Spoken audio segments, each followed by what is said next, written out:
শংকৰদেৱ সংঘৰ 94 সংখ্যক বাৰ্ষিক অধিৱেশনক লৈ উদুলি মুদুলি পৰিৱেশ যোৰহাটৰ মৌবন্ধাৰ এৰালতলী পথাৰত 6, 7, 8 আৰু 9 ফেব্ৰুৱাৰীত এৰালতলী পথাৰৰ বৈষ্ণৱ পণ্ডিত সোণাৰাম চুতীয়া সমন্বয় ক্ষেত্ৰত অনুষ্ঠিত হ'ব শ্ৰীমন্ত শংকৰদেৱ সংঘৰ 94 সংখ্যক বাৰ্ষিক অধিৱেশন। এই বাৰ্ষিক অধিৱেশনক লৈ 35খন উপ সমিতিয়ে নিজ নিজ দায়িত্ব সুচাৰুৰূপে পালন কৰিছে। দিন ৰাতি একাকাৰ কৰি তেওঁলোকে নিজৰ দায়িত্ব পালন কৰিছে। আৰু বৰ্তমান মোৰ লগত উপস্থিত আছে আপ্যায়ন সমিতিৰ বিষয়ববীয়াসকল। মোৰ সহযোগে দেখুৱাইছে 35খন উপ সমিতিয়ে নিজা নিজা দায়িত্বত খুব সুন্দৰকৈ পালন কৰিছে। আৰু আপ্যায়ন সমিতিখনে কেনেদৰে আগবাঢ়িছে মই সেয়া জানিবলৈ চেষ্টা কৰিম। জয়গুৰু শংকৰ। আমাৰ এতিয়া এৰালতলী পথাৰ নহয়, সোণতলী পথাৰ হৈছে বৰ্তমান সময়ত। আজি আমি শ্ৰীমন্ত শংকৰদেৱ সংঘৰ যোৰহাট জিলা শাখাৰ সমূহ বিষয়ববীয়া পৰা আৰম্ভ কৰি ভকত বৈষ্ণৱে আজি আমি ইয়াত উপস্থিত হৈছোঁ। আজি আমাৰ মুখ্য আকৰ্ষণ হৈছে আমাৰ সেৱা বাহিনীৰ লগতে আমাৰ ভকত বৈষ্ণৱক শৰণ প্ৰদান কৰা, যাতে আমাৰ দূৰ দূৰণিৰ পৰা যিসকল ভকত বৈষ্ণৱ আহে তেখেতক আমি শুশ্ৰূষা কৰিব পাৰোঁ। এই আপাহতে আমি সকলোৰে প্ৰিয় আমাৰ কোমল গীতটো এফাকি গাই দিবলৈ বিচাৰিছোঁ। জয় জয় ৰাম জয় শ্ৰী ৰাম জয় সনাতন হৰিয়ে জয় জয় ৰাম জয় শ্ৰী ৰাম জয় সনাতন হৰিয়ে কৃষ্ণ। আমি অকণমান হুলস্থুলীয়া পৰিৱেশ কৰিব বিচৰা নাই, কাৰণ আমাৰ অনুষ্ঠানটো হৈ আছে। এই আপাহতে আমি ND24ক আমি স্বাগতম জনাইছোঁ। লগতে অনাগত অধিৱেশনত আপোনালোকৰ সহায় সহযোগিতা আমি কামনা কৰিছোঁ। কৃষ্ণ।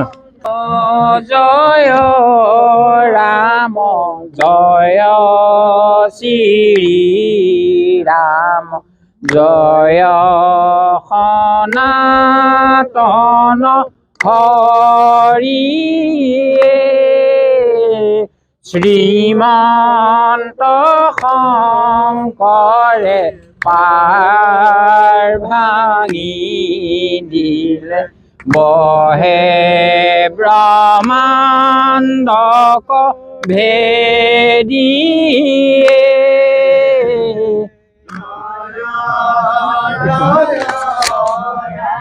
হয়, এনেদৰে এতিয়া উদুলি মুদুলি পৰিৱেশ এৰালতলী পথাৰত আপ্যায়ন সমিতিৰ দায়িত্বত যিহেতু আপোনালোক আছে, কেনেদৰে ভকত বৈষ্ণৱক আপ্যায়নৰ বাবে সাজু হৈছে? ভকত বৈষ্ণৱ আই মাতৃ সকলো আমাৰ ব্যস্ত হৈ আছে। এতিয়া ভকত বৈষ্ণৱক কেনেকৈ শুশ্ৰূষা কৰিব পাৰে, কেনেকৈ আপ্যায়ন কৰি মনে চবেই মানে দেহে কেহে লাগি আৰু অকণো অসুবিধা সুন্দৰ কৰিব পাৰি, এই কামনা কৰিছোঁ।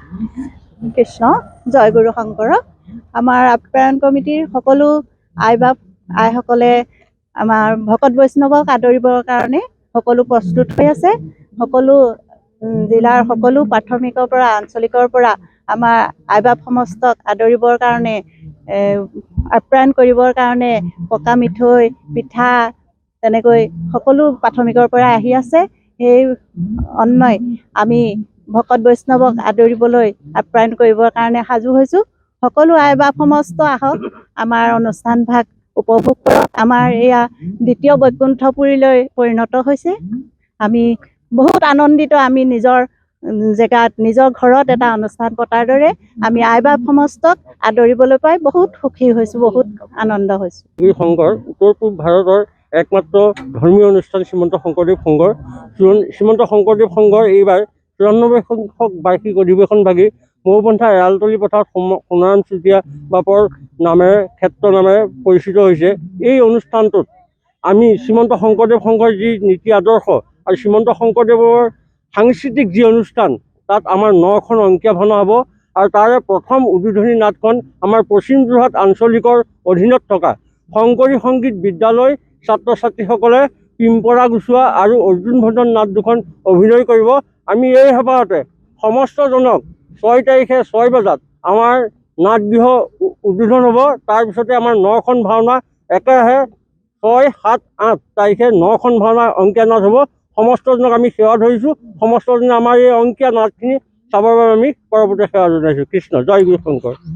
হয়, এনেদৰে এতিয়া সকলো সাজু হৈছে শ্ৰীমন্ত শংকৰদেৱ সংঘৰ ৯৪ সংখ্যক বাৰ্ষিক অধিৱেশনলৈ। প্ৰস্তুতি প্ৰায় সম্পূৰ্ণ হৈছে আৰু ৬ তাৰিখৰ পৰা ইয়াত লক্ষ লক্ষ ভকত বৈষ্ণৱ আই মাতৃৰ আগমন ঘটিব। সকলোকে আদৰিবলৈ ১০,০০০ সেৱা বাহিনী সাজু হৈছে যোৰহাট জিলাৰ প্ৰতিজন ভকত বৈষ্ণৱ।